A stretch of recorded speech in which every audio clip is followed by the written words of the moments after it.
नमस्कार, राष्ट्रीय समाचार से मैं अनुपम शर्मा। आप देख रहे हैं अंतर्राष्ट्रीय समाचार का खास प्रोग्राम ग्लोबल फ्रंटलाइन। खबरों में आगे बढ़ने से पहले एक नजर आज की हेडलाइंस पर।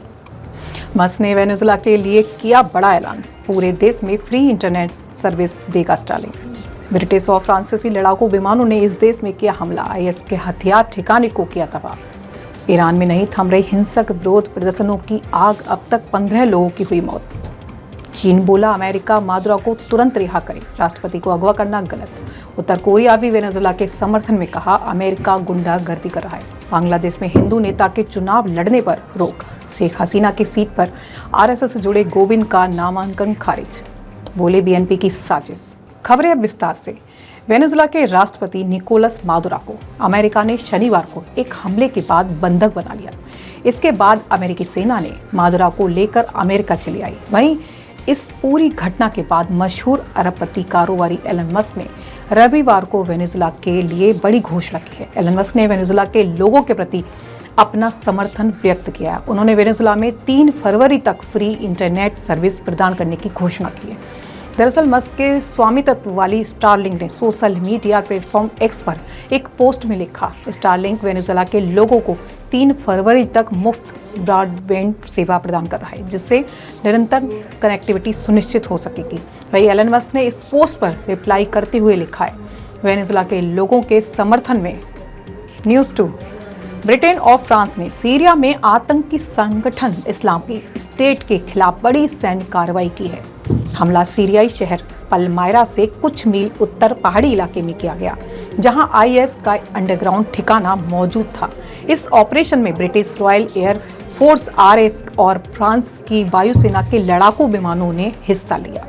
ब्रिटिश रक्षा मंत्रालय ने बताया कि ब्रिटिश और फ्रांसीसी युद्धक विमानों ने एक अंडरग्राउंड ठिकाने पर हवाई हमला किया है, जहां इस्लामिक स्टेट ग्रुप के सदस्यों पर हथियार और विस्फोटक जमा करने का शक था।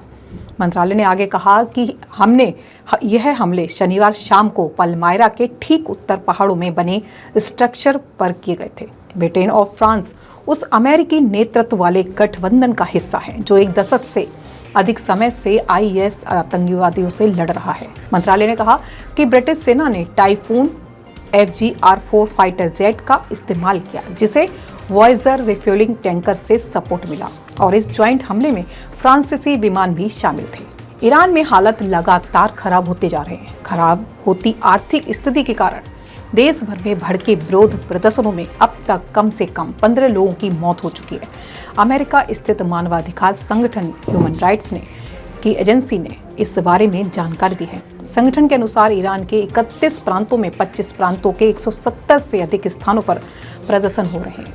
मरने वालों की संख्या 15 तक पहुंच गई है, जबकि 580 से ज्यादा लोगों को गिरफ्तार किया गया है। ईरान में जारी हिंसक विरोध प्रदर्शनों के बीच सर्वोच्च नेता आयतुल्ला अली खामनेई ने पहली बार बयान दिया है। चीन ने अमेरिका से वेनेजुएला के राष्ट्रपति निकोलस मादुरो को उनकी पत्नी को तुरंत रिहा करने की मांग की है। दोनों इस समय अमेरिका की हिरासत में। अमेरिकी सेना उन्हें कल वेनेजुएला की राजधानी काराकस से पकड़कर अमेरिका ले गई थी। चीनी विदेश मंत्रालय ने रविवार को जारी बयान में कहा कि राष्ट्रपति को इस तरह अपने देश से ले जाना बहुत गलत है। इस मुद्दे का हल बातचीत से होना चाहिए। इससे पहले भी चीन ने अमेरिका की कार्रवाई पर कड़ी प्रतिक्रिया दी थी। उत्तर कोरिया ने वेनेजुएला में अमेरिका की कार्रवाई को गुंडागर्दी बताया। उत्तर कोरियाई विदेश मंत्रालय का कहना है कि अमेरिका की यह कार्रवाई किसी भी देश की आज़ादी और संप्रभुता पर किया गया सबसे गंभीर हमला है।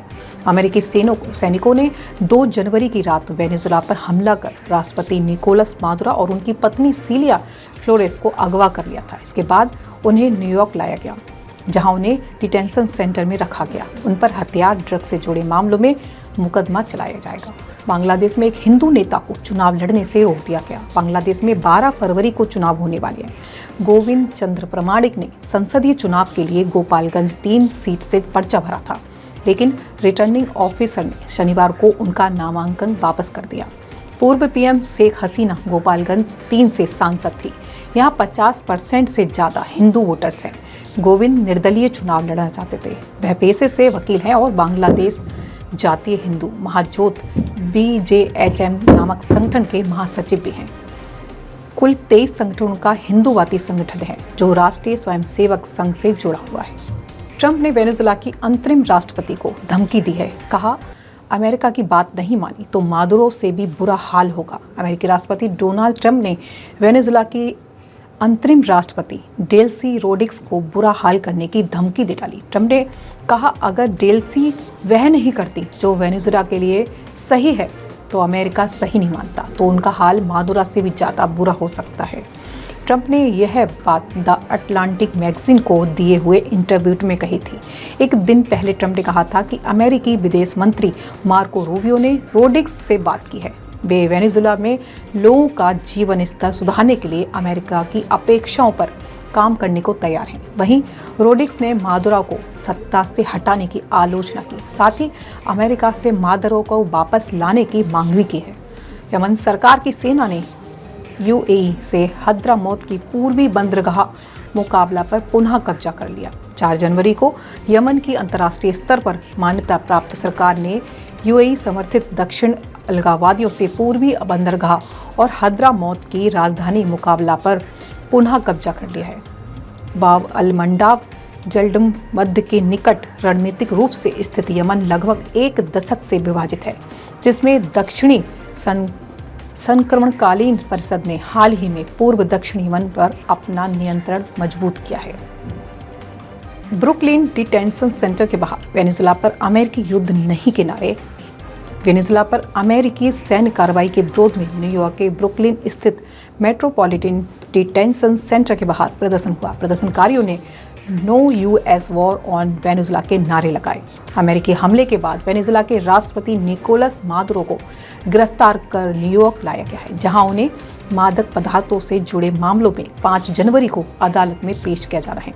मादुरो और उनकी पत्नी को काराकस से अमेरिकी सैन्य अभियान के दौरान हिरासत में लिया गया था। कराची में वेनेजुएला पर अमेरिकी कार्रवाई के खिलाफ जोरदार प्रदर्शन हुआ। वेनेजुएला के राष्ट्रपति निकोलस मादुरो की गिरफ्तारी और अमेरिकी सैन्य हस्तक्षेप के खिलाफ कराची प्रेस क्लब के बाहर सैकड़ों लोगों ने प्रदर्शन किया। ट्रेड यूनियनों के द्वारा आयोजित इस प्रदर्शन में अमेरिका जो यार है वो गद्दार है जैसे नारे लगाए गए। प्रदर्शनकारियों ने अमेरिकी राष्ट्रपति डोनाल्ड ट्रंप के उस बयान की निंदा की है जिसमें उन्होंने वेनेजुएला पर नियंत्रण की बात कही थी। ग्रीस में एयर ट्रैफिक सिस्टम फेल, हजारों यात्री प्रभावित। एथेंस ग्रीस में ट्रैफिक कम्युनिकेशन सिस्टम फेल हो जाने के कारण देश भर में उड़ानों को रोकना पड़ा। रेडियो फ्रीक्वेंसी सिस्टम के अचानक बंद हो जाने से रविवार को हवाई सेवाएं पूरी तरह से प्रभावित रहीं। स्थिति को देखते हुए विमान अधिकारियों ने सुरक्षा कारणों से सख्त प्रतिबंध लागू किए हैं, जिससे हजारों यात्रियों को परेशानी का सामना करना पड़ा। खबरों में बस इतना ही। देश दुनिया की बाकी खबरों के लिए देखते रहे राष्ट्रीय समाचार। तब तक के लिए नमस्कार।